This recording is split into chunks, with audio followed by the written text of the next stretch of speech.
The sound of my brother's laughter echoed through our parents' living room as my business cards scattered across the hardwood floor. Seriously, Elizabeth? Strategic innovation consultant? Stop pretending to be something you're not. I watched James, my older brother by 2 years, grind his expensive leather shoe into one of my cards, smearing the embossed lettering I'd paid extra for. At 32, he was the epitome of what our family considered success. Newly hired executive at Meridian Technologies, one of the fastest-growing tech companies in Seattle. Those cards cost money, James, I said quietly, bending to pick up the scattered remains of my professional identity. Money you can't afford to waste, he smirked, adjusting his Rolex, a gift from our parents for landing his new job. Face it, little sister, consulting is just a fancy word for unemployed. Our mother walked in, carrying a tray of appetizers for James's celebration dinner. Elizabeth, dear, are you still doing that freelance thing? You know your father could make a call, get you something more stable. I straightened up, tucking the salvaged cards into my jacket pocket. The jacket was Armani, though they'd never know it wasn't from last season's clearance rack. In their eyes, I was still the family disappointment, the one who'd walked away from a real career to start my own business. I'm doing fine, Mom, I replied, thinking of the meeting I'd just come from. The one where I'd signed the final papers to acquire Meridian Technologies through my holding company, Aurora Ventures. Fine isn't the same as successful, James interjected, dropping into our father's leather armchair. While you're consulting, I'll be transforming Meridian. They're lucky to have me, you know. The CEO practically begged me to join. I suppressed a smile, knowing that the CEO had already been quietly informed of the upcoming management changes. James had no idea that his dream job was about to change dramatically. When does your position start? I asked, already knowing the answer. Monday, he grinned, pulling out his own business cards. Thick, glossy things with Executive Vice President emblazoned in gold. Unlike some people, I have a real title at a real company. Our father strode in, beaming with pride. Son, I just got off the phone with George at the country club. Everyone's talking about your new position. Finally, a Harrison making headlines in the business world. I thought about the headlines that would run next week when Aurora Ventures revealed its ownership of Meridian. The mysterious holding company had been the talk of Seattle's business community, known for aggressive acquisitions and innovative management strategies. No one knew that behind the corporate shield was the youngest Harrison, quietly building an empire while her family mocked her career choices. Elizabeth was just showing us her business cards, James said, making air quotes around the word business. Dad glanced at the crumpled card on the floor. Consulting? So, honey, it's been 3 years. Maybe it's time to admit this entrepreneurship phase isn't working out. 3 years. While they thought I was scraping by on freelance work, I'd turned my grandmother's inheritance, a modest $1 million they thought I'd waste, into a holding company worth over $300 million. Aurora Ventures now owns stakes in dozen companies across the tech sector, each acquisition made carefully and anonymously. Actually, I said, picking up my bag, I have some meetings tomorrow. Big changes coming up. Changes? Mom perked up. Are you finally considering real jobs? Something like that. I smiled, thinking of the email I'd received during dinner. The one confirming that Aurora Ventures now owns 67% of Meridian Technologies shares. Well, don't expect any introductions from me at Meridian, James called as I headed for the door. We have standards. I paused, turning back. Don't worry, James. I have a feeling we'll be seeing a lot of each other very soon. In my car, a deliberately modest Audi that wouldn't raise questions, I checked my messages. My assistant had confirmed everything was in place for Monday's announcement. The board would meet at 9 a.m. to formally approve the acquisition, followed by a company-wide meeting where Meridian's new owner would be introduced. The same meeting where James would discover that his little sister wasn't just successful, she was his boss. My phone buzzed with a text from Mom. Honey, James left some of his business contacts here. Should I save them for you? Might be helpful. I started my car thinking about the stack of NDAs sitting on my desk at Aurora Ventures. The ones that every Meridian executive, including their newest EVP, would need to sign on Monday. No thanks, Mom, I typed back. I have all the contacts I need. The weekend crawled by in a parade of family messages celebrating James's success. Mom sent hourly updates about his new office furniture. Dad forwarded articles about Meridian Technology's promising future. Even our cousins chimed in with congratulations about finally having someone important in the family. I read each message from my penthouse office, watching Seattle's Sunday morning fog roll between skyscrapers. The Aurora Ventures logo glowed softly on the wall behind my desk, a rising sun breaking through clouds. Appropriate given what tomorrow would bring. Miss Harrison? My assistant Kate's voice came through the intercom. Final confirmation from the board members. All 17 have signed the confidentiality agreements about tomorrow's announcement. Only the CEO knows your identity. I smiled, remembering my meeting with Gerald Porter, Meridian CEO, last week. His shock at discovering that the mysterious head of Aurora Ventures was the sister of his newest executive hire had been priceless. And James's orientation schedule? Starts at 8 a.m. with HR paperwork. The company-wide meeting is set for 10 a.m. in the main auditorium. We've arranged for him to sit in the front row. Perfect. Let him have his moment of glory before everything changed. My phone buzzed, another family group text. This time from James. Last chance for career advice, sis. My business cards may be expensive, but at least they're not getting thrown away faced with tears of joy. I was composing a reply when Kate rushed in, tablet in hand.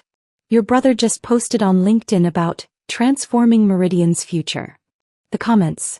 Well, you should see for yourself. The post was exactly what I expected. James in his best suit, standing in front of Meridian's logo, promising revolutionary changes under his leadership. Our father had already commented, "That's my boy. Show them how a Harrison does business." If only they knew. Kate, make sure the photographer is ready tomorrow. I want to capture the exact moment James realizes who owns Meridian. Already arranged. Though. She hesitated, your parents might also be there. James mentioned they want to see his new office. Even better. Let them all witness the moment their assumptions about success crumbled. I spent the rest of Sunday reviewing the changes I planned for Meridian. The company had potential, but it was stuck in outdated thinking. Exactly why I'd targeted it for acquisition. Under Aurora Ventures, we'd modernize their technology, streamline operations, and most importantly, eliminate the old boys club mentality that had stifled innovation. My phone kept buzzing. Mom, James's office has a view of the Space Needle. When will you get an office with a view? Dad, son's already scheduling meetings with major clients. That's real business. James, should I save you a janitor's closet at Meridian? Perfect for consulting, winking face. I left them all unread, focusing instead on tomorrow's presentation. The one where I'd outline my vision for Meridian's future. A future that wouldn't include an executive vice president position for my brother. At midnight, one final text came through. From our grandmother, the only family member who knew the truth. Give them hell tomorrow, sweetheart. Success is the best revenge, but making them watch is even better. I slept soundly that night, dreaming of boardrooms and shattered coffee mugs. Monday morning arrived clear and bright. I dressed carefully in a custom-made suit that cost more than James's monthly salary. The same suit I'd worn to sign the acquisition papers, though this time I added grandmother's diamond pendant. A reminder of where this all started. Miss Harrison? Kate called from my private elevator. Your brother just arrived at Meridian. He's already making changes. Oh. He's fired 2 senior managers and demanded his office be repainted. Says the current color scheme doesn't reflect his vision. I checked my watch. 8:15 a.m. How long until he finishes the HR paperwork? About an hour. Though he's insisting they expedite it so he can start making real changes immediately. Perfect timing. Let him dig the hole a little deeper. At 9:30 I stepped into my private car. Not the Audi I drove to family functions, but the Bentley I reserved for business matters. As we pulled up to Meridian's headquarters, I spotted my parents walking through the main entrance, dressed like they were attending a coronation. My phone buzzed one last time. James, corner office is looking great. Don't worry, I'll wave when I see you cleaning windows, face blowing. I typed back my first response of the day, looking forward to our meeting at 10. Don't be late. His reply came instantly. Sorry sis, executive meetings only. Maybe next time. I stepped out of the Bentley, straightening my jacket. The security guards snapped to attention. They'd been briefed about the real owner of their company. The receptionist jumped up. "Welcome, Ms. Harrison. The board is ready whenever you are. Time to show my family what real success looks like." At precisely 9:55 a.m. I stood backstage in Meridian's main auditorium, listening to the excited chatter of 500 employees. Through the curtain, I could see James in the front row, holding court with our parents, his new assistant already running back and forth with coffee and schedule updates. "Everyone's in position," Kate whispered, handing me the latest report. "The board members are seated, the press is ready, and..." She smiled. "Your brother just sent a company-wide email announcing his vision for transformative leadership." I glanced at my phone where James's email was displayed. "As your new executive vice president, I promise to revolutionize Meridian Technologies. Change starts today." He had no idea how right he was. Gerald Porter, Meridian's CEO, approached with an apologetic look. "Ms. Harrison, your brother has already demanded the resignation of 3 more managers. He's threatening to restructure entire departments." "Don't worry, Gerald," I assured him. "The restructuring will happen, just not the way he imagines." At 10 a.m. sharp, Gerald took the stage. The auditorium fell silent except for James's loud whisper to our parents. "Watch this. Porter's probably going to announce my first major initiative." "Good morning, Meridian Technologies," Gerald began. "As you know, our company has undergone significant changes recently. Today, I'm honored to introduce someone who will lead us into the future, the owner of Aurora Ventures and our new majority shareholder." I watched James lean forward, probably expecting some wealthy businessman to appear. "Please welcome our new owner and CEO, Elizabeth Harrison." The silence as I walked on stage was absolute. In the front row, James's coffee mug slipped from his fingers, shattering on the floor. Our mother's hand flew to her throat. Dad's face went from red to white in seconds. "Thank you, Gerald." I took my place at the podium. "For those who don't know me, I'm the founder and CEO of Aurora Ventures. As of last week, we own 67% of Meridian Technologies." The audience erupted in whispers. Phones appeared everywhere, capturing the moment. In the front row, James seemed to have forgotten how to breathe. "Some of you may have received an email this morning about transformative leadership," I continued, enjoying the way James sank lower in his seat. "That transformation begins now, though perhaps not in the way some expected." I clicked to the first slide of my presentation, showing Aurora Ventures' portfolio of successful tech companies. "Under our leadership, Meridian will modernize its infrastructure, expand its market presence, and most importantly," I paused, meeting James's shocked stare, "eliminate outdated management structures that prioritize titles over talent." Our father stood up, his voice shaking. "Tao, see here." "Security," I said calmly, "please escort any non-employees from the auditorium. We're discussing confidential company matters." As security approached, James jumped up. "You can't do this. I'm executive vice president." Actually, I clicked to the next slide, displaying the organizational chart. "That position has been eliminated in our restructuring. Though I hear the IT department needs a junior analyst. You did take that coding course in college, right? But my office, my business cards." James stammered. "Will need to be cleared out by noon," I finished. "Company policy on terminated positions. Though unlike you, I won't throw the cards away. They might make an interesting historical exhibit someday." Our mother was crying now, mascara running. "Elizabeth, how could you do this to your brother?" "The same way you all did it to me," I replied, my voice carrying through the silent auditorium. "By assuming success only looks one way. By dismissing anyone who doesn't fit your narrow definition of achievement." The next hour was a blur of announcements, strategic plans, and corporate vision. I outlined Aurora Ventures' strategy for Meridian, introduced key initiatives, and answered questions from increasingly excited employees. All while my family sat frozen in the front row, watching their assumptions about success crumble in real time. After the presentation, I found them waiting outside my new office, the corner office James had been redecorating. "This is humiliating," James hissed. "I've already told people about my position." "Consider it a lesson in due diligence," I replied, admiring the view of Seattle. "Always know who owns the company before you start firing people." Our father stepped forward, switching to his negotiating voice. Princess, surely we can discuss this. Family should help family. Like you helped me? I turned to face them. By mocking my business?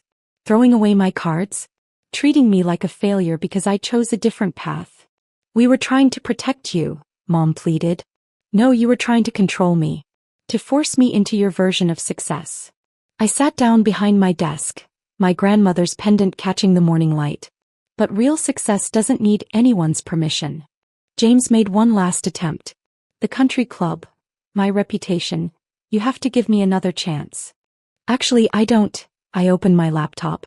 But since you're so interested in consulting now, here's my card. I slid one of my Aurora Ventures business cards across the desk. Though you might want to handle it carefully, they're quite expensive. Security arrived to escort them out. As they left, I heard James asking Dad if his old position at the family friends firm was still available. Over the next few weeks, Meridian transformed. Innovation flourished without the old hierarchy. Employee morale soared. The stock price jumped 30% on news of Aurora Ventures' leadership.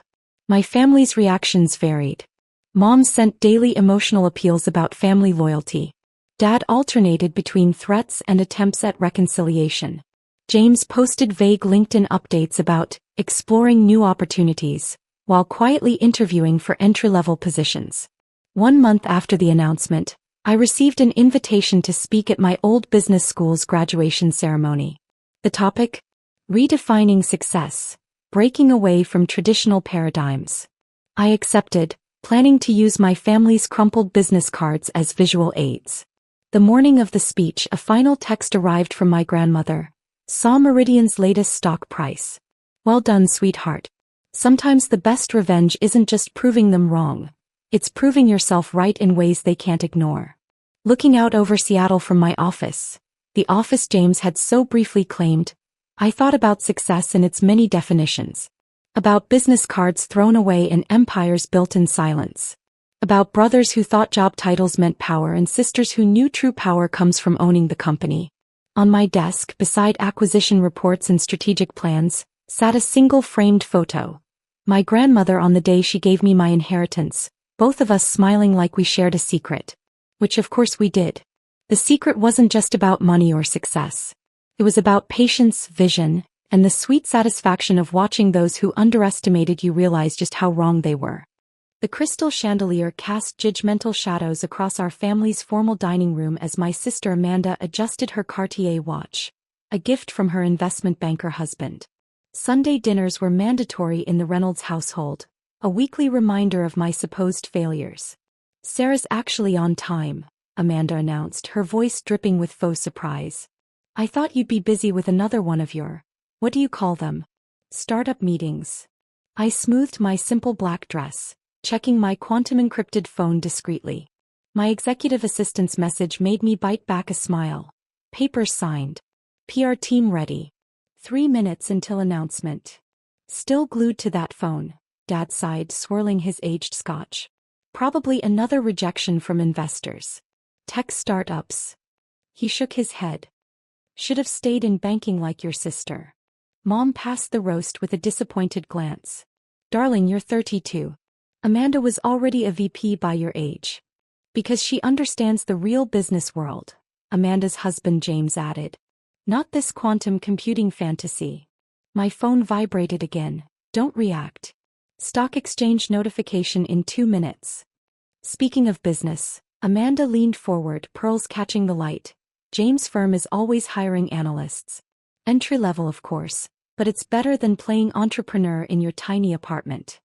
I took a sip of water, noting the time. I'm comfortable with my choices. Comfortable? Dad scoffed. You turned down a managing director position to work on some, what was it again? Quantum encryption algorithms, I replied calmly. And artificial intelligence integration. See. Amanda smirked. She can't even explain it clearly. At least banking makes sense. My phone lit up, 60 seconds. CNBC standing by. Turn on the financial news, James, Dad instructed. Let's see how the market closed. Perfect timing. Still playing entrepreneur? Amanda laughed, cutting her roast with precise strokes. How's that going for? The TV anchor's voice cut through her mockery. Breaking news. In a shocking development, Quantum Technologies has been acquired for $4.2 billion in cash and stock. CEO Sarah Reynolds. My face filled the screen. Dad's Scotch glass froze halfway to his mouth. Has revolutionized cybersecurity with her quantum encryption platform. The acquisition makes her one of the youngest self-made billionaires in tech history. Amanda's fork clattered against fine china. That's impossible. The deal, finalized moments ago, the anchor continued, gives Reynolds complete control of the merged companies, with her quantum technology becoming the new standard in global security. Sarah. Mom whispered, her perfect hostess composure cracking. What is this? I stood slowly, straightening my dress. A custom Chanel that cost more than Amanda's car. If you'll excuse me, I have a press conference in 20 minutes. Press conference? James sputtered. You can't. This must be a mistake. My phone buzzed again. Helicopter on the roof. Pentagon calling. Actually, I smiled. Everything's exactly right. Those startup meetings you mocked?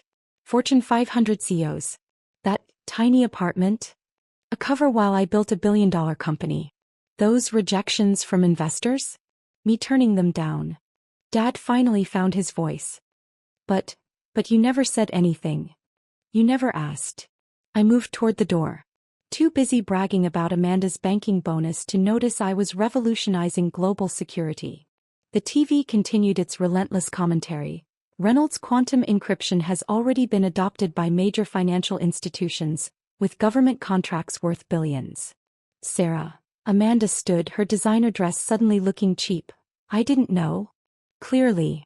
I checked my phone as another message flashed. The Pentagon's waiting. When James? That managing director position you were so proud of? My company just acquired your bank. Enjoy the new security protocols. The sound of helicopter blades cut through the stunned silence. The roast was lovely, Mom, I said, heading for the stairs. Though the chef at my Tokyo office does it better.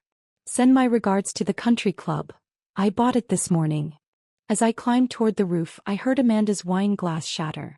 Sometimes success doesn't need announcements. It just needs perfect timing.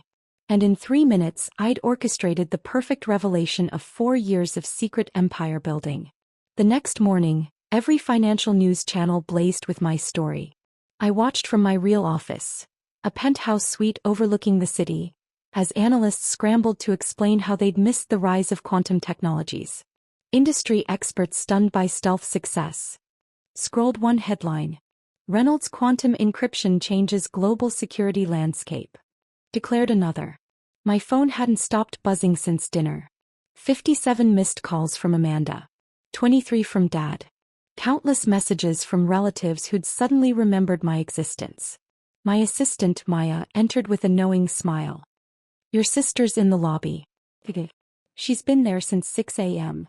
Let her wait, I replied, turning to the wall of screens showing our global operations. How's the Pentagon integration going? Ahead of schedule. And Maya paused, suppressing a laugh. James Bank is implementing our security protocols. He's been demoted to regular analyst. Poetic justice had its moments. My quantum-secured phone lit up with a message from Mom. Please just talk to us. We didn't know. Of course you didn't, I murmured, remembering all the family dinners where they talked over my achievements. You never asked the right questions. The elevator chimed. Amanda had somehow made it past security. She burst in, still in yesterday's designer dress, makeup smudged. How long? She demanded. How long have you been this? I turned slowly in my chair, enjoying the role reversal. Remember 4 years ago when you mocked my decision to leave banking? Playing with computers. You called it. She flinched. That same day I filed my first quantum encryption patent. While you were bragging about your corner office, I was meeting with intelligence agencies. When Dad was lamenting my wasted potential, I was building the future of cybersecurity. But your apartment, your clothes, you lived like a startup failure. I lived like someone who understood the value of secrecy, I corrected. Every time you pitted my struggling entrepreneur act, I closed another billion-dollar deal.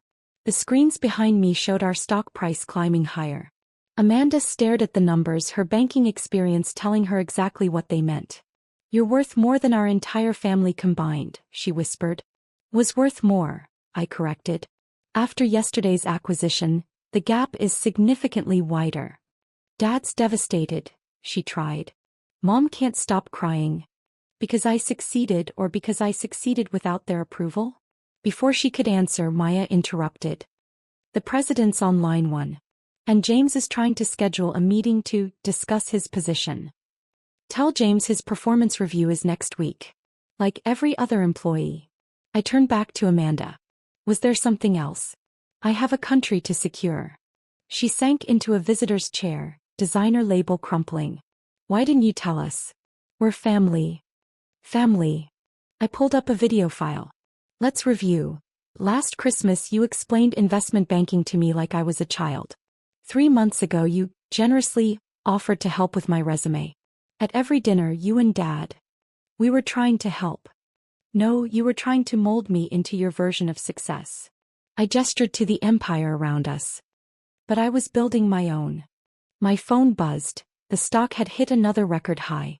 "The funny thing is," I continued, "if any of you had actually listened when I talked about quantum computing, you'd have known. The information was there. You just couldn't see past your own assumptions." Amanda stood shakily. "What happens now?" "Now." I smiled. "Now I run my company. You run your bank division. Under new management, of course. And maybe, just maybe, our family learns that success doesn't always wear a banking suit." As security arrived to escort her out, I called after her. "Oh, and Amanda? That Cartier watch? It's vulnerable to quantum hacking. Might want to upgrade." The door closed on her shocked face and I turned back to my empire. Sometimes the best revenge isn't proving them wrong. It's letting them realize they never knew you at all. Maya returned with a tablet displaying global news coverage. Every major network was dissecting my overnight success story, not realizing it had been years in the making. "Your father's here too," she informed me. "He's brought your old MIT acceptance letters. Apparently he's been reviewing his mistakes." I glanced at the security feed.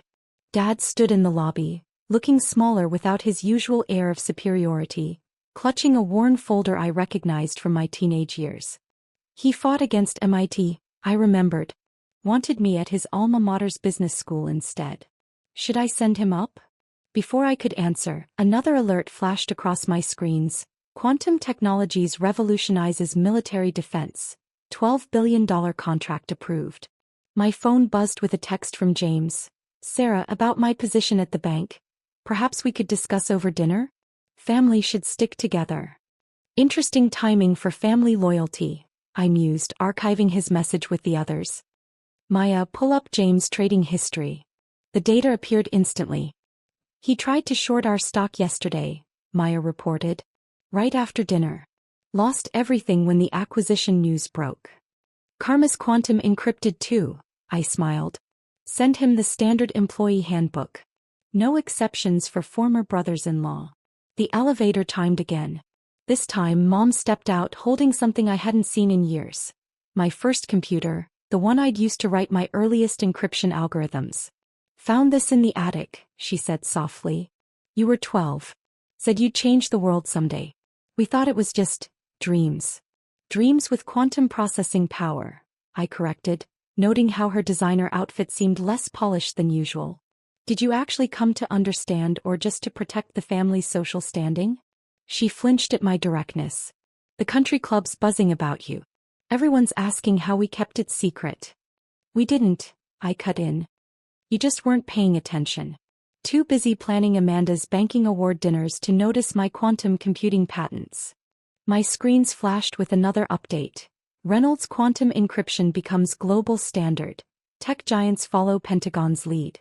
Mom stared at the headlines, then at my office. "Bigger than our entire family home." "We were wrong," she whispered. "Yes," I agreed simply. "You were. Your father, he wants to invest. In your company." I laughed softly. The same company he called a hobby last month? The shares he could have bought for pennies when I started. He realizes his mistake. "My company's stock jumped 400% today," I interrupted. Funny how mistakes become clear after success. Maya appeared with another update. Tokyo Stock Exchange opening in 5 minutes. They're predicting another surge. Speaking of surge, I turned back to Mom. You should know, I bought Dad's private equity firm this morning. Part of our financial sector expansion. The color drained from her face. But, that's his life's work. I corrected. Now it's a division of my hobby. He can keep his office, of course. Under new management. My quantum-secured phone lit up with global market alerts. Success compound interest, especially when measured in billions. I have a board meeting. I stood straightening my now designer dress. Maya will show you out. When Mom? Those country club membership dues you're worried about? Consider them handled. I own the club now, remember? As she left, I caught her staring at my childhood computer, finally seeing what she'd missed all those years. The birth of an empire hidden in plain sight. Sometimes the greatest power isn't in proving your family wrong. It's in letting them realize they never truly knew you at all. 1 month after the acquisition announcement, I stood in my quantum research lab, watching as our technology rewrote the rules of global security. The wall of screens showed real-time data from installations worldwide, banks, governments, military facilities, all protected by my encryption. Maya entered with the morning briefing. The Pentagon implementation is complete. And, she smirked, James' resume is circulating on Wall Street. No takers yet. Quantum karma, I murmured, observing a new algorithm test. My phone buzzed with a notification from the building's security. Amanda Reynolds requesting access. Day 30 of attempts. For a month my family had tried every approach. Dad sent proposals through his remaining business contacts. Mom attempted guilt via family photos and childhood memories. Amanda oscillated between apologies and demands for insider trading tips. Let her up, I decided. It's time. When Amanda entered, she traded her designer suits for something simpler. Progress, perhaps. Nice office, she said, taking in the quantum computers humming along the walls. Different from the tiny apartment. That apartment's now a quantum computing school for underprivileged kids, I replied. Better use of space. She flinched. Sarah, about all those dinners, all those things we said. Which things? I turned to face her. The waste of potential comments? The patronizing job offers? Or the weekly reminders of your banking success? I didn't understand what you were building. You didn't try to understand, I corrected. None of you did. The screens behind me displayed another stock surge. Amanda watched the numbers climb, her bankers training calculating her family's missed opportunity. Dad's firm is struggling, she ventured. Since you bought controlling interest. Since I demanded actual performance metrics? I smiled. Amazing how nepotism fails under quantum scrutiny. My phone lit up with global news. Reynolds Quantum Shield prevents largest cyber attack in history. World markets protected. That's what I was building, I explained, while you were all measuring success in corner offices and country club memberships. Real security. Real change. Amanda sank into a chair. We can't compete with you anymore, can we? This was never about competition, I said softly. It was about creation. While you were climbing corporate ladders, I built my own tower. Maya entered with fresh data. The AI integration is ready. And Mr. Reynolds is in the lobby again. I pulled up the lobby security feed. Dad stood there, no longer in his power suit, holding a familiar folder. Amanda noticed the letters. Your college acceptance letters? He's been carrying those everywhere. I nodded. The one Dad fought against. Funny. Quantum computing needed the very degree he didn't want me to get. The screens flashed. Our AI solved a security problem the world had struggled with for years. Billions in contracts would follow. Amanda, I said, I don't need family approval, Dad's business, or your banking help. I built something bigger than our last name. Then why let me in today? After a month of trying? Because today we launch free quantum computing training for students worldwide. No family ties needed. Her eyes widened. You're not just changing tech. I'm changing the system, I finished. My phone buzzed. Markets up 27% after education launch. So what now? She asked. Dad stays, but as a regular employee. You can join the training program. Mom can run the foundation, if she actually focuses on charity. And James. He applies like everyone else. Security came to escort her out. I called after her. Oh, Amanda. Sunday dinners are now board meetings for the Education Initiative. You're welcome to attend as a student. The door shut on her shocked face. I turned back to my empire. True success isn't proving yourself to family. It's building something so big their approval no longer matters. The Anderson family estate's grand dining room practically dripped with old money. Crystal chandeliers cast judgmental shadows across the massive mahogany table, while oil paintings of stern-faced ancestors watched from gilded frames. My father, William Anderson, sat at the head of the table in his bespoke Italian suit, his silver Rolex catching the light as he drummed his fingers impatiently. Mother perched beside him in Chanel, her perfectly manicured nails wrapped around a crystal wine glass, while my siblings arranged themselves according to their perceived importance.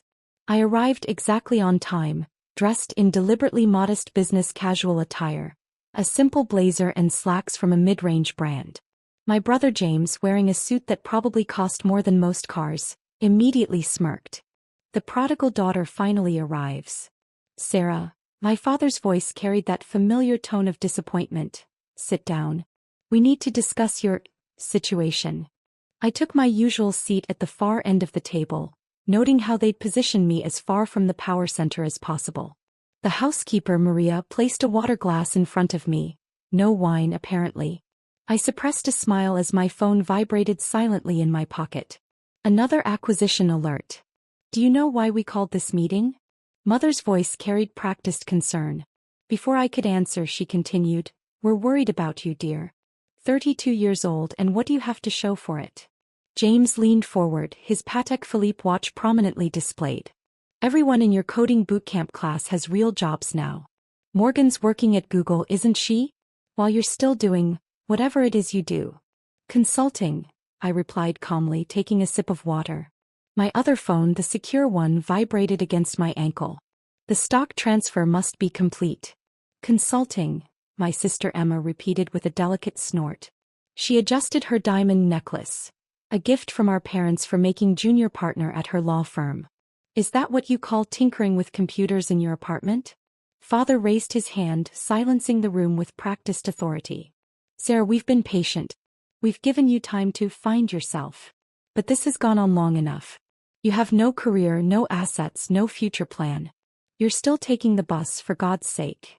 The bus is quite efficient, I noted, checking my simple Timex watch. The board meeting would be starting soon. Efficient. James laughed. Yesterday I saw you waiting at the stop in the rain. In the rain, Sarah. While I drove past in my new Tesla. We've decided, Father continued, that it's time for intervention. Either you accept a proper position at Anderson Holdings, starting in the mailroom like everyone else, or we're cutting off your trust fund access. I carefully maintained my neutral expression, though inside I was counting down. The press release would hit any minute now. The mailroom would be good for her, Emma added helpfully. Teach her the value of real work. Mother nodded sympathetically. We're doing this because we love you, dear. You need structure, guidance. You can't keep wasting your life on these computer games. My phone buzzed again. Right on schedule. What do you actually do all day? James pressed. Besides waste your coding degree on freelance work? I took another sip of water, noting the exact moment when all their phones began to buzz simultaneously. The chandelier light caught the edge of my watch, the simple Timex face concealing the $2 million collector's piece underneath. Actually, I said quietly, I've been rather busy. Their phones continued buzzing. Emma checked hers first, her perfectly plucked eyebrows shooting up. James fumbled for his device while Mother's face went pale. Father was the last to look, his features freezing as he stared at the screen. The breaking news alert glowed on their displays. Tech's most secretive CEO revealed. Sarah Anderson, the phantom billionaire behind Quantum Industries' $4.2 billion empire, finally steps into the spotlight. I stood up slowly, straightening my modest blazer. I believe that's my cue. I have a board meeting to attend. I paused at the door, turning back to the stunned silence. Oh, and about that trust fund? You might want to check who actually owns Anderson Holdings now. The sound of Mother's wine glass shattering against the floor followed me out. The silence in the dining room shattered as every phone in the family group chat started ringing simultaneously. CNN, Forbes, Wall Street Journal. All pushing the same breaking news notification. My father's hands trembled as he clicked the Forbes link, his authoritative voice now unsteady as he read aloud. Sarah Anderson, dubbed the Phantom of Silicon Valley, has finally revealed herself as the founder and CEO of Quantum Industries, the revolutionary AI company valued at $4.2 billion. The notoriously private tech genius. "This is impossible," James interrupted, frantically scrolling through his own phone. "It must be another Sarah Anderson." The family's personal assistant, Jennifer, burst into the dining room, her professional composure cracking. "Mr. Anderson, sir. The office is calling. Quantum Industries just acquired a controlling interest in Anderson Holdings through a series of shell companies. They're saying your daughter is the new majority shareholder." Father's face went ashen. "Sarah." I calmly pulled out my second phone, the secure one, and pressed the intercom. "Send them in." The dining room doors opened as my executive team entered. Michael Chen, my CFO, led the group in a perfectly tailored Tom Ford suit. "Ms. Anderson, the board is waiting. We have the Singapore merger to finalize." "What Singapore merger?" Emma whispered, her legal mind finally catching up. "The one you've been trying to block for your client," I replied softly. "Remember that mysterious competitor who kept outmaneuvering your firm?" Emma's Mont Blanc pen clattered to the floor. "You're the one who acquired your client's company last week?" I smiled. "Yes. Your senior partner will be calling you shortly, I imagine." Mother gripped the table edge. But we've never seen you in any business meetings, any social events." My chief of security stepped forward, opening her tablet. Security footage began playing, showing me at various high-level meetings over the past 5 years, always in the background, always overlooked. Boardrooms, tech conferences, private equity summits. "I was there," I said. "You just never noticed. Too busy watching James show off his new cars or Emma announce her promotions." "The coding boot camp," James muttered, "was a cover. I already owned the company running it." I checked my watch, the real one now, no longer hiding its true value. "By the way, that Tesla you love showing off. My company developed its new AI system. You're literally driving my technology." Father found his voice again. "But the bus, the modest apartment." My executive assistant, Sarah, stepped forward with a leather portfolio. "Ms. Anderson's apartment is actually the entire top floor of the building. She owns the complex. The bus stop is directly outside the secret entrance to her private underground garage. Her car collection is extensive." "The Christmas party," Mother suddenly gasped. "Last year when you couldn't attend because of freelance work." "I was closing a $3 billion merger in Tokyo," I confirmed. "Those computer games paid for the jet I took there." The room fell silent as the TV on the wall automatically turned on, one of my company's smart home features. CNBC's breaking news banner scrolled across the screen. Quantum Industries CEO Sarah Anderson named Forbes 30 Under 30's top entrepreneur. Net worth estimated at $3.7 billion. James slumped in his chair. "All those times we made fun of your little consulting business were times I was building an empire," I finished. "Those late nights you mocked? I was developing patents that are now worth billions. That wasted coding degree?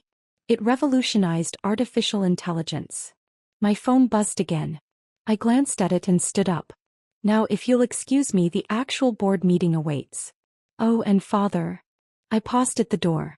"About that mailroom position at Anderson Holdings. I'll have HR send you the new organizational chart. You might want to update your resume." The executive team followed me out, leaving my family staring at their phones, watching their world reshape itself around the truth they'd been too dismissive to see. As the dining room doors closed behind us, I heard Mother's faint voice. She's richer than all of us combined." My CFO leaned in. "Ms. Anderson, shall we tell them about the space program?" I smiled. "Let's save something for tomorrow's headlines." 3 days after the revelation, I sat in my real office. A glass and steel sanctuary 40 stories above the city. The wall of windows offered a commanding view of the skyline, including the Anderson Holdings building, now sporting the Quantum Industries logo. My family had requested an urgent meeting to discuss recent developments. This time they would come to me. At precisely 2 p.m., my executive assistant led them into the conference room. Gone were their casual displays of wealth. They entered like chastened schoolchildren. Father's confident stride had vanished. Mother's perfect posture showed cracks. James and Emma, for once, weren't competing for attention. The Anderson family, Ms. Anderson, my assistant announced formally, unable to hide her slight smile. I let them take in the surroundings, the advanced holographic displays, the awards lining the walls, the Forbes cover featuring my photo. Through the glass walls they could see hundreds of employees at work, all wearing Quantum Industries badges. Please sit, I gestured to the leather chairs. I believe this is a better venue than the family dining room. Mother clutched her handbag. Last season's model, I noticed. Sarah, darling, we've been trying to reach you. I've been busy, I replied, gesturing to a holographic display showing Quantum's stock price soaring. The announcement created quite a buzz. Our market cap increased by another $1 billion yesterday. We didn't know, Father said quietly. All this time. Clearly. I pulled up another display. Now let's discuss the new reality. First, Anderson Holdings. As majority shareholder, I'm restructuring the company. Father, you'll retain your position but report to my board. James, your VP title is now probationary pending performance review. James, who'd spent years mocking my lack of business sense, simply nodded. Emma, I continued, your law firm's merger and acquisition division now reports to Quantum's legal team. That Singapore deal you tried to block? It's proceeding under new management. Emma's face flushed. The senior partners already called. They want me to be the liaison with your company. Smart of them. I pulled up another document. Now about the family estate. Mother's hand trembled. What about it?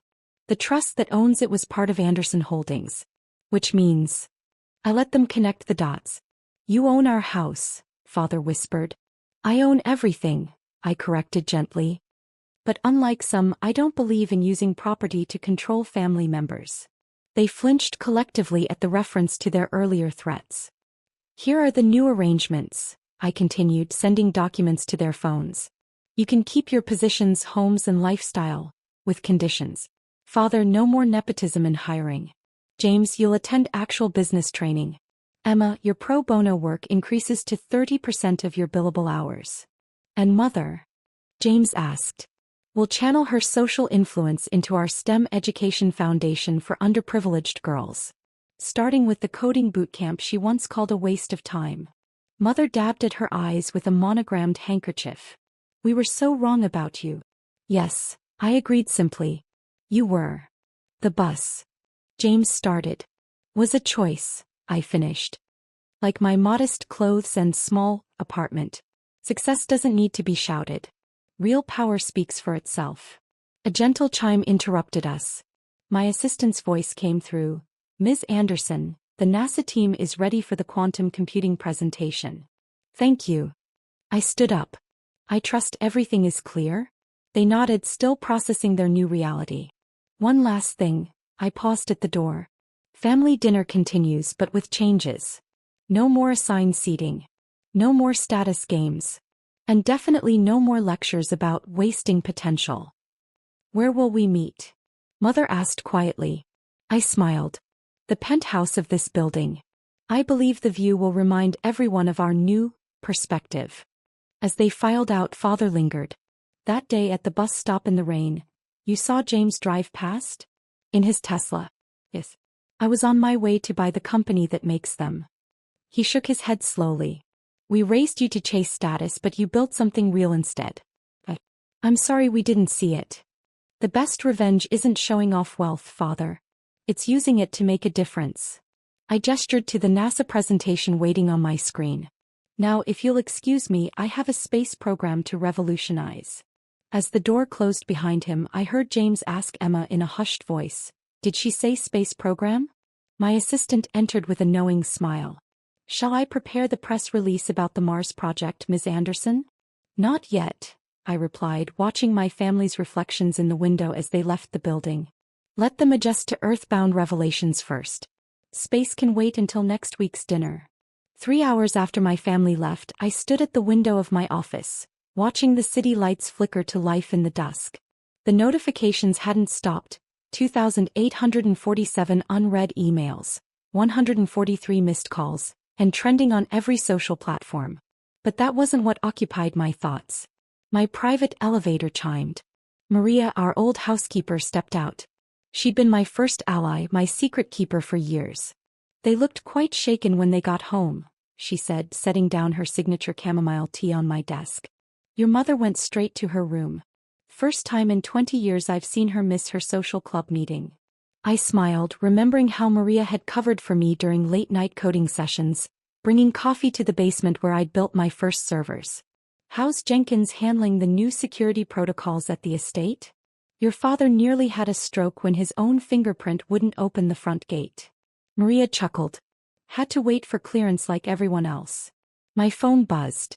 James, you own the Tesla dealership and the racing track I brag about? I smiled and turned to my desktop. How's Emma handling reality? Maria glanced at the screen. Emma sat in her law firm office, realizing most major clients belonged to me. The intercom buzzed. Ms. Anderson, Singapore team waiting on merger approval. Put them through to the hollow room, I said, walking to the conference space. 3D projections of executives appeared around the table. And Mom's charity board? Asked Maria. Complete chaos. They just found out their main donor is her unsuccessful daughter, the one they ignored at galas. A message flashed. Father had discovered I owned the deed to his first office building. The one I couldn't afford. Project Aurora ready, my CFO's hologram said. I nodded but paused at a news alert. Quantum Industries announces quantum breakthrough. NASA partnership confirmed. Maria asked, Penthouse ready for next week's family dinner? Yes, but first send invitations to tomorrow's space announcement. Front row seats. She smiled. The family who dismissed you watching you reveal plans to revolutionize space travel. I sent one final family chat message. Tomorrow 9 a.m. Quantum Industries Auditorium. Dress appropriately. James, I own the suit company you were thinking of using. Time to show them what wasting time with computers really means, I said, turning to the holograms. Now Project Aurora. Night fell over the city. Lights blazed from my office tower. The one I bought the day they said I'd never amount to anything. In the window reflection I saw not their disappointment, but the architect of a future they couldn't imagine. My assistant spoke. Father's assistant called. Resume prep. Tell him no, I said. But remind him tomorrow's announcement starts at 9. I don't wait for latecomers. Across the skyline Anderson Holdings sat dark. By morning it would bear my company's name. A reminder that power comes from being underestimated. The future belonged to those who built it in silence. My silence had built an empire. The startup incubator hummed with activity as I reviewed our latest financial projections. 3 years of 18-hour days had transformed Nova Technologies from a cute hobby into a silent giant, though my family didn't know that yet. Miss Chin. My assistant Michael appeared with coffee. The family dinner reminder. Your mother called twice. I glanced at the Bloomberg terminal showing Nova's private valuation, $8.9 billion. If only they knew. Did she mention if Jessica's coming? I asked, referring to my older sister, the business genius of the family. Yes. Apparently she has big news about Chin Industries expansion. Of course she did. As Dad's chosen successor, Jessica never missed a chance to showcase her corporate achievements. The family dinner was at our usual spot, an upscale Chinese restaurant where Mom could simultaneously show off her daughters and criticize our life choices. I arrived intentionally late, wearing my standard startup uniform of jeans and a black turtleneck. Emma darling, Mom sighed, couldn't you dress properly? Your sister just closed a $100 million deal. Jessica sat radiating success in her Chanel suit. It's fine, Mom. Not everyone is cut out for real business. If they only knew about the acquisition papers sitting in my bag documents that would make Jessica's big deal look like pocket change. How's your little tech project? Dad asked between bites of Peking duck. Growing, I said simply. She's still playing with that app thing, Jessica informed them. While Chin Industries is expanding into international markets. Mom patted my hand. Honey, maybe it's time to consider joining the family business. In a smaller role, of course. Something more suitable. My phone buzzed, a message from our lead counsel. Acquisition approval confirmed. Ready when you are. Actually, I said, pulling out my laptop, I wanted to discuss something about Chin Industries. We've been over this, Dad sighed. The succession is set. Jessica will dash. Jessica will what? I opened the acquisition documents. Run a company that's about to be acquired? The table fell silent. What are you talking about? Jessica demanded. I turned the laptop to show them the Bloomberg terminal. Nova Technologies' true holdings appeared on screen, including our majority stake in Chin Industries' biggest competitors. That's impossible, Dad stammered. Those companies aren't for sale. They were. I pulled up more documents. To a private tech consortium that happens to be a subsidiary of Nova Technologies. My little tech project. Mom's wine glass froze halfway to her lips. Your app company? Nova Technologies isn't an app company, I explained calmly. That was just our public face. We're actually one of the largest private tech conglomerates in Asia. And tomorrow we're announcing our acquisition of Chin Industries. Jessica laughed sharply. This is absurd. Chin Industries isn't for sale. Actually, I pulled out another document. The board voted this morning. They accepted Nova's offer of $15 billion, triple your current market value. Dad's chopsticks clattered to the table. The board couldn't. They already did. I opened my stock portfolio app. I've been quietly buying shares through shell companies for the past 2 years. As of 9 a.m. today, Nova Technologies controls 43% of Chin Industries' voting stock.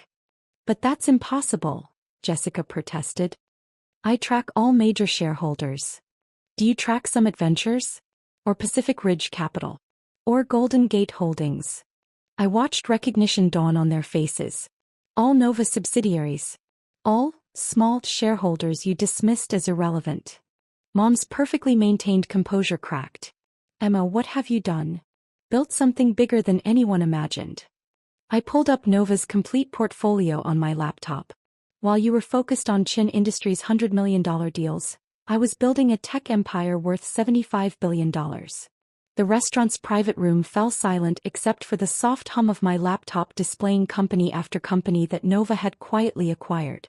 Those breakthrough semiconductors Chin Industries wanted? I continued. We developed them last year. The AI systems you're trying to license?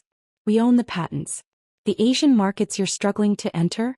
We control the distribution networks. Why? Dad's voice was barely a whisper. Because you never looked past the surface. I pulled out a folder containing my original business plan, the one Jessica had laughed at 3 years ago. You saw a little tech project, and decided I wasn't worth taking seriously. Jessica grabbed the folder, flipping through pages of strategic acquisitions, technological innovations, and market analyses that made her corporate expansion look like a child's business plan.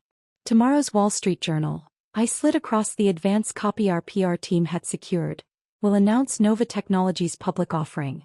Expected valuation, $120 billion. Mom reached for the paper with trembling hands. The headline read, Tech's Hidden Giant Emerges.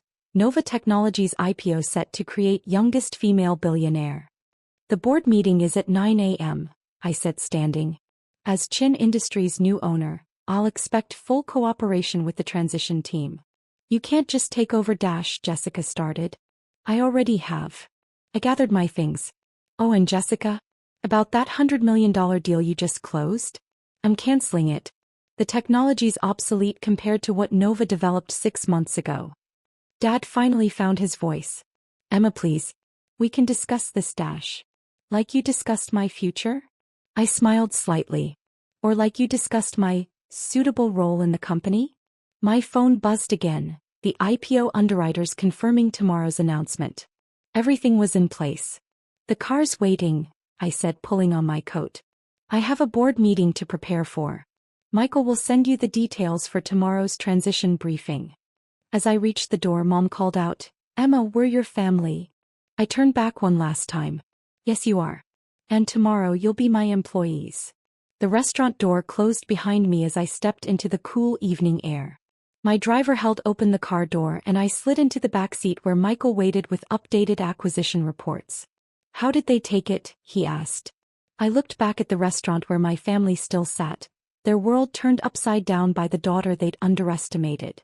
They're about to learn, I said, opening my laptop to review tomorrow's board presentation, that sometimes the smallest projects become the biggest revolutions. The morning sun glinted off Chin Industries headquarters as my car pulled into the CEO parking spot, my father's space until exactly 1 hour ago. News vans lined the street, their satellite dishes reaching skyward like mechanical flowers hungry for the day's biggest story. Nova Technologies stock opened at $350, Michael reported as we walked through the lobby. We're trending on every financial network. The security guards, already wearing Nova Technologies badges, nodded respectfully. Good morning, Ms. Chin. The executive floor was chaos. Board members huddled in corners, whispering urgently. Middle managers clutched printouts of the Wall Street Journal article, their faces pale. And there, outside the boardroom, stood Jessica, still in yesterday's Chanel suit. You spent the night here, I observed, trying to find a way to stop this. Her perfect makeup couldn't hide her exhaustion. There has to be a legal challenge. Already cleared by 3 law firms. I gestured to the boardroom. Shall we? Inside, the board members sat like arranged mourners at a corporate funeral. Dad occupied the CEO's chair, though not for long. Mom sat in the observers section, her usual social confidence shattered. Let's begin, I said, taking my place at the head of the table. First order of business. Leadership transition. Now wait just a minute, Gerald Thompson, Dad's oldest friend on the board, protested. We agreed to the acquisition but the terms were clear. I nodded to my legal team who distributed documents. Nova Technologies assumes immediate operational control.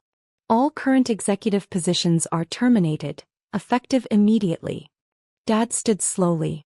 Emma, please. 30 years I've built this company into a regional player content with modest growth, I finished. While the tech industry revolutionized around you. I pulled up Nova's portfolio on the presentation screen.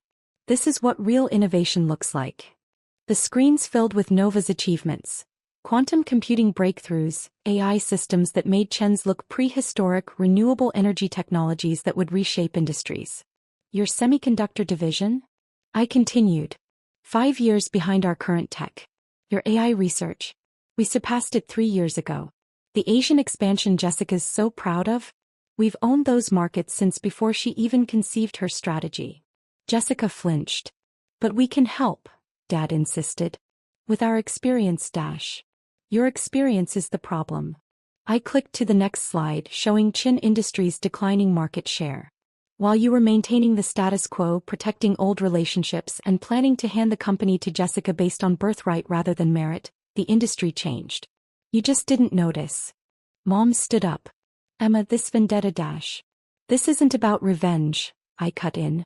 It's about transformation. I revealed Nova's integration plan. Chin Industries will be completely restructured. Old technologies retired. Research redirected. Management replaced with leaders who understand modern tech. And us? Jessica asked quietly. You'll receive fair compensation for your shares. I smiled slightly. Consider it an expensive lesson in underestimating the wrong person. The doors opened as Nova's transition team entered, brilliant young executives I'd recruited from top tech firms. They made Jessica's corporate experience look like a high school business class. Meet your new management team, I announced. Selected for vision and ability, not family connections or country club memberships. Dad sank back into his chair, decades of corporate authority evaporating in minutes. The press conference is in 1 hour, I continued. Nova Technologies will announce our complete restructuring of Chin Industries. Your resignations will be portrayed as a mutual decision to facilitate modernization. And if we refuse? Jessica challenged. I pulled up one final document. Then I released the audit showing how your impressive expansion was built on outdated technology and inflated projections. Your choice. The room fell silent except for the soft hum of computers displaying the future that would replace everything my family had built. Why this way? Dad asked finally. Why not come to us first? Would you have listened? I turned to face him directly. 3 years ago I brought you my initial business plan. You laughed and told me to start smaller. Mom suggested I focus on social media because girls understand that better. Jessica said I'd never grasp real corporate strategy. I walked to the window looking down at the news vans below. So I built something so big you couldn't ignore it. Something that would force you to see past your own assumptions. My phone buzzed. Nova's stock had jumped another 15% on acquisition news. The papers are ready, Michael announced. I turned back to the board. Time to sign. Unless anyone wants to explain to the shareholders why they rejected a 300% premium on their shares. One by one, they signed, each signature transferring another piece of Chin Industries to Nova's control. Dad's pen hesitated longest over the page, 30 years of history ending in a single stroke. Clear out your offices by end of day, I instructed. The transition team needs to begin immediately. As they filed out, Jessica paused at the door. I never imagined you could. That was your mistake, I said simply. You were so busy protecting your position you never saw the real threat. Not from competitors, not from market changes, but from the sister you dismissed as a dreamer. The room emptied except for Mom, still clutching her designer handbag like a shield. The charity boards, she said quietly. High positions. Will be informed of your resignation this afternoon. I pressed a button and the screens filled with Nova's global initiatives. We'll be replacing social philanthropy with actual innovation. Real changes, not cocktail party promises. 3 months after the takeover, I stood in my new office, the entire top floor of what was now Nova Tower. The city skyline stretched before me, each glittering building a reminder of how far I'd come from that little tech project. Miss Chin. Michael entered with the morning briefings. The quarterly numbers are in. And, your family's here. I turned from the window. All of them. Your parents, Jessica, and the former board members who still hold minor shares. They've reviewed the restructuring results. Of course they had. 3 months of watching their old company transform into something unrecognizable had been a harsh education. Send them up, I said, straightening my suit. Time to show them real innovation. They entered looking smaller than before. Dad had lost his stride, Mom her charm, and Jessica couldn't meet my eyes. The numbers, the CFO said, handing me a report. I opened it. Chin Industries, now Nova's tech division, grew 300% in 1 quarter. Value jumped from $5 billion to $45 billion.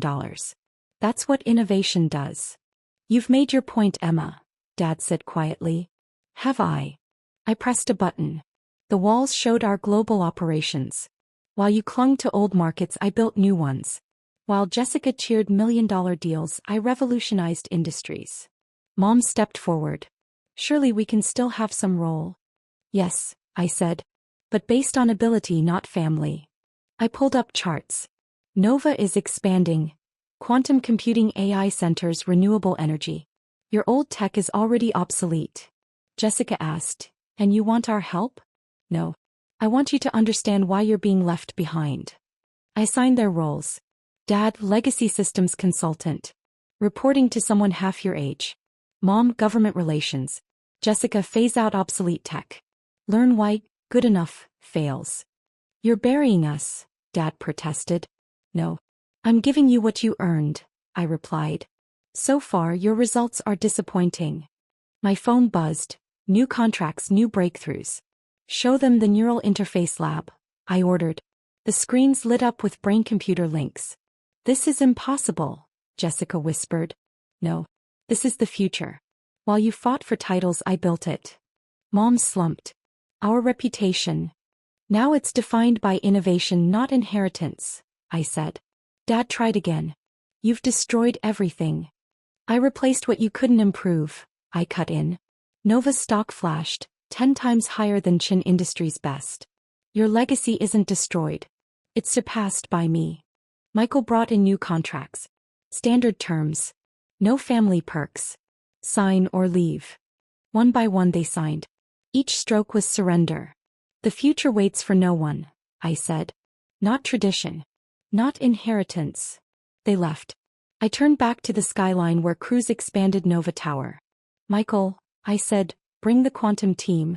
Let's show the world what happens when you dream bigger than anyone believes. The sun rose, casting my shadow across the empire. The daughter they mocked hadn't just proved them wrong. She'd made them obsolete,